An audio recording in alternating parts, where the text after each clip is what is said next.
कैसे हैं आप सभी। स्वागत है आपका मेरे YouTube चैनल में। आज यहाँ पे हिंदी व्याकरण का जो टॉपिक है वो है यहाँ पे जनसंचार व जनसंचार के माध्यम। तो ये यहाँ पे काफ़ी इम्पोर्टेंट टॉपिक होने वाला है। इससे यहाँ पे बहुत बार क्वेश्चन बनते हैं।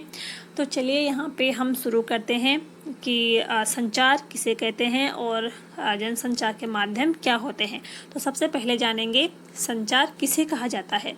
संचार शब्द की उत्पत्ति यहाँ पे चर धातु से हुई है, जिसका अर्थ है चलना या संदेश को एक स्थान से दूसरे स्थान तक पहुँचाना।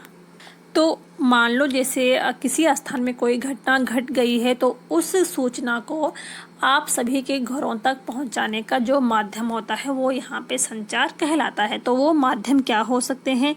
वो माध्यम यहाँ पे अखबार भी हो सकता है, टेलीविज़न भी हो सकता है और रेडियो भी हो सकता है। तो अखबार, टेलीविज़न, रेडियो यहाँ पे जो कि माध्यम है यहाँ पे सूचना या संदेश को पहुँचाने का। इसके बाद यहाँ पे जो दूसरा है वो है यहाँ पे जनसंचार। तो जनसंचार किसे कहते हैं? जब हम व्यक्तियों के समूह के साथ प्रत्यक्ष संवाद के बजाय किसी तकनीकी या यांत्रिकी माध्यम के जरिए समाज के एक विशेष वर्ग से संवाद कायम करते हैं, तो उसे यहाँ पे जनसंचार कहा जाता है। तो देखो, प्रत्यक्ष संवाद का मतलब क्या होता है, ठीक है, हम यहाँ पे जानेंगे। प्रत्यक्ष संवाद का मतलब क्या होता है? जब हम सामने बात कर रहे हैं तो सामने बात न करके, यानी कि प्रत्यक्ष संवाद के बजाय किसी तकनीकी या यांत्रिकी माध्यम के जरिए जब हम समाज के एक विशेष वर्ग से संवाद कायम करते हैं, तो उसे यहाँ पे कहा जाता है जनसंचार। और जनसंचार के यहाँ पे उदाहरण कौन कौन से हैं? अखबार, रेडियो, टेलीविज़न, इंटरनेट, सिनेमा। तो ये सभी यहाँ पे जनसंचार के उदाहरण हैं। और कार्य क्या है? देखो, जनसंचार का जो कार्य होता है वो होता है सूचना देना, शिक्षित करना, मनोरंजन, विचार विमर्श करता है यहाँ पे जो संचार होता है, ठीक है। तो ये सारे माध्यम यहाँ पे जनसंचार के हैं।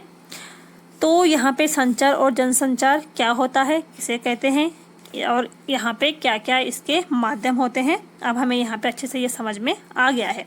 इसके बाद हम यहाँ पे जानते हैं दूसरा जो है वो है यहाँ पे फीडबैक। फीडबैक किसे कहते हैं? तो देखो, जब कोई संदेश प्राप्तकर्ता को मिल जाता है तो प्राप्तकर्ता उसे अपने मुताबिक उसमें विचार प्रस्तुत करता है, तो उसे यहाँ पे कहा जाता है फीडबैक। इसके बाद हम यहाँ पे जानेंगे प्रमुख जनसंचार के माध्यम। तो जनसंचार के जो प्रमुख माध्यम है वो है यहाँ पे प्रिंट माध्यम और दूसरा है यहाँ पे इलेक्ट्रॉनिक माध्यम। तो पहले हम यहाँ पे जानते हैं प्रिंट माध्यम यानी कि मुद्रित माध्यम। तो मुद्रित यानी कि छापना, छापना, जैसे अखबार यहाँ पे छापा जाता है। तो अखबार क्या है? तो अखबार यहाँ पे एक मुद्रित माध्यम होता है, क्योंकि अखबार को प्रिंट किया जाता है। प्रिंटिंग प्रेस छपाईखाना का जो आविष्कार सर्वप्रथम जर्मनी में गुटेनबर्ग में हुआ। भारत की पहली प्रिंटिंग प्रेस 1956 में गोवा में खोली गई थी। और देखो, गोवा में ये क्यों खोली गई थी? धर्म प्रचार की पुस्तकों को छापने के लिए यहाँ पे 1556 में भारत में पहली प्रिंटिंग प्रेस खोली गई थी गोवा में। क्यों खोली गई थी? धर्म प्रचार की पुस्तकों को छापने के लिए। इसके बाद यहाँ पे भारत का जो पहला समाचार पत्र है वो है यहाँ पे बंगाल गजट, और ये यहाँ पे निकला था 1780 ईस्वी में। और भारत का जो पहला हिंदी साप्ताहिक समाचार पत्र था वो था यहाँ पे उदंड मातरन 1826 ईस्वी में पंडित जुगल किशोर शुक्ल के संपादक में हुआ था। इसके बाद हम यहाँ पे जान लेते हैं जो दूसरा माध्यम है यहाँ पे जनसंचार का, वो है यहाँ पे इलेक्ट्रॉनिक मीडिया, यानी कि जैसे रेडियो, टेलीविज़न और टीवी। तो रेडियो यहाँ पे श्रव्य या ध्वनि माध्यम के अंतर्गत आता है, क्योंकि रेडियो में सिर्फ आवाज़ या हम ध्वनि ही सुन सकते हैं, क्योंकि इसमें रेडियो में हम दृश्य नहीं देख सकते हैं, इसलिए यहाँ पर रेडियो को श्रव्य या ध्वनि माध्यम के अंतर्गत रखा गया है। रेडियो व टीवी मूलतः एक रेखीय लीनियर माध्यम है। अब देखो लीनियर या एक रेखीय माध्यम क्या होता है, तो हम यहाँ पे जानते हैं कि एक रेखीय या लीनियर माध्यम क्या होता है। देखो जब हम कोई सूचना सुनते हैं, जो सूचना यहाँ पे प्राप्तकर्ता को प्राप्त हो रही है तो वो उसे बड़े ध्यान से सुननी पड़ती है। देखो जैसे जो सूचना जो होती है, जो न्यूज़ होती है, यानी कि जो लाइव न्यूज़ होती है, जैसे टीवी पे या रेडियो पे जो भी लाइव न्यूज़ होता है, और एक होता है यहाँ पे डीवीडी वाला जो टीवी होता है, या फिर जो कोई डाउनलोड वीडियो हो। देखो मैं यहाँ पे आपको दो चीज़ बताती हूँ। एक है यहाँ पे जो आजकल हम अपने फ़ोनों पे डाउनलोड वीडियोस रखते हैं। अगर हम वो वीडियो सुन रहे हैं, अगर हमें यहाँ कहीं पे लगता है कि हमने इसको अच्छे से नहीं सुना है, तो हम उस वीडियो को कुछ सेकंड के लिए आगे पीछे या मिनट के लिए आगे पीछे कर लेते हैं, उसको हम दोबारा से अच्छे से सुनते हैं। लेकिन जो